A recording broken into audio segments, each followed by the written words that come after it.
Chicago, one of the greatest cities in the world, a hub of innovation, architecture, and culture. But did you know that the city's foundations were laid by a black pioneer in the 18th century? This is the untold story of Jean-Baptiste Point du Sable, the true founder of Chicago.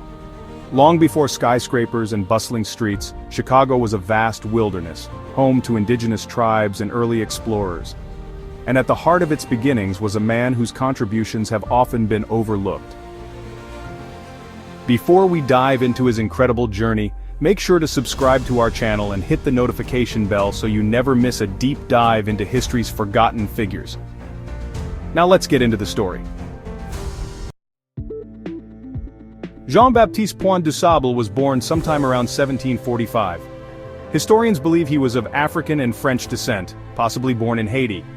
From an early age he became an experienced trader, navigating the waters of the Great Lakes and Mississippi River. At the time, France controlled much of North America, including the vast territory of Louisiana. Jean-Baptiste Point du Sable, fluent in multiple languages, including French, Spanish, and indigenous tongues, became an expert in commerce and diplomacy. His ability to communicate with traders from various cultural backgrounds allowed him to thrive in the fur trade, and establish key alliances that would later support his business ventures. Sometime in the 1770s, Jean-Baptiste Point du Sable traveled northward, establishing himself as a fur trader. He made his way through Louisiana, up the Mississippi River, and into the Illinois Territory. Traveling mostly by river and land routes, he navigated the complex network of trade paths used by indigenous peoples and European merchants. His journey took him through present-day St. Louis and Peoria, before he finally arrived at the mouth of the Chicago River.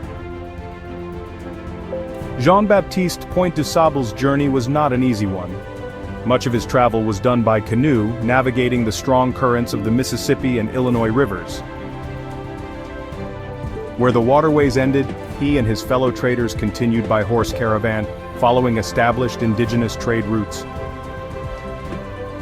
It is believed that he rented horses and supplies from French and indigenous traders in the region, forming crucial partnerships that allowed him to transport his goods and make his way to Chicago. He likely paid for these services using beaver pelts, furs, and other valuable trade goods, which were the primary currency of the time. Bargaining was a common practice in these exchanges, as traders and merchants negotiated prices and services to maximize their gains. But Jean-Baptiste Point du Sable did not arrive in an empty land. Chicago was already inhabited by the Potawatomi people who had settled there after migrating from the Great Lakes region. Before them, the Miami, Illinois, and other Native American groups had called the area home. The Potawatomi were skilled traders, hunters, and fishermen who lived along the banks of the Chicago River.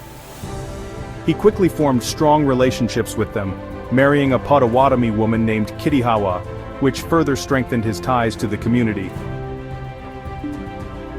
His trading post became a center for commerce, benefiting both indigenous peoples and European merchants. Together, Jean-Baptiste and Kittihawa raised a family, having at least 2 children, Jean and Suzanne, who would go on to play roles in the region's continued growth. Jean-Baptiste Point du Sable's settlement grew into a thriving center of trade, attracting French, British, and indigenous merchants. His home was more than just a trading post, it was a fully functioning homestead with barns, stables, a mill, and other essential structures. He supplied tools, clothing, and food to travelers and settlers, solidifying his reputation as a respected and successful businessman. His ability to communicate across different cultures and negotiate deals helped him thrive in a region where tensions between European settlers and indigenous groups often ran high. Despite his success, the political landscape was shifting. The area changed hands between the British, French, and later the Americans, leading to increasing instability. As conflicts between European powers escalated, Jean-Baptiste found himself navigating a complex and often dangerous political environment. His ability to remain neutral and maintain trade relations with various groups was a testament to his skill as a diplomat and entrepreneur.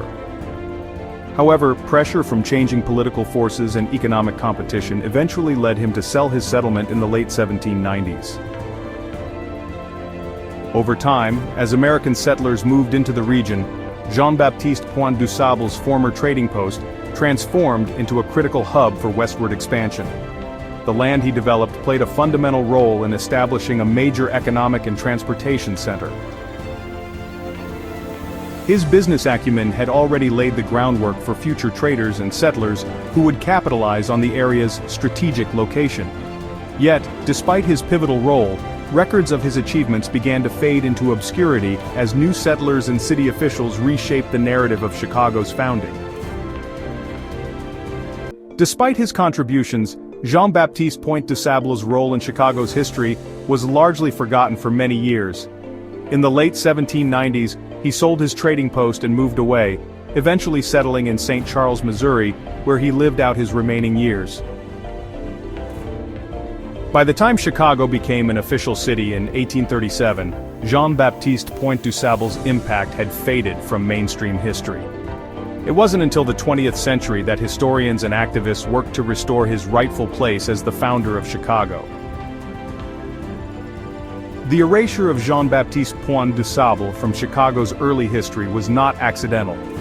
As the city expanded, narratives of European settlers and industrial development took center stage, leaving little room for recognition of its Black and Indigenous origins.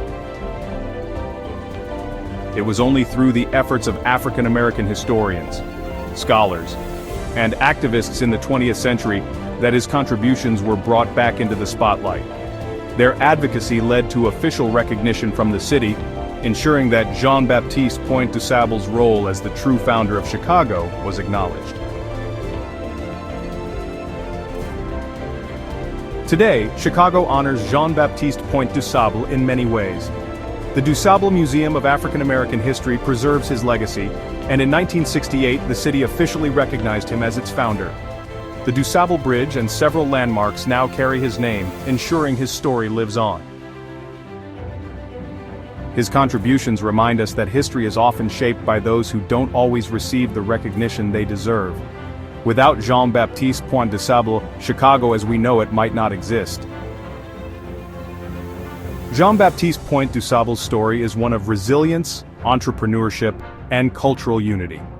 His journey from the Caribbean to the heart of America reminds us of the countless untold stories that make up our shared history. What other hidden histories should we uncover? Let us know in the comments, and don't forget to like, subscribe, and share this story. We hope you enjoyed the beauty of Chicago in this video. See you next time.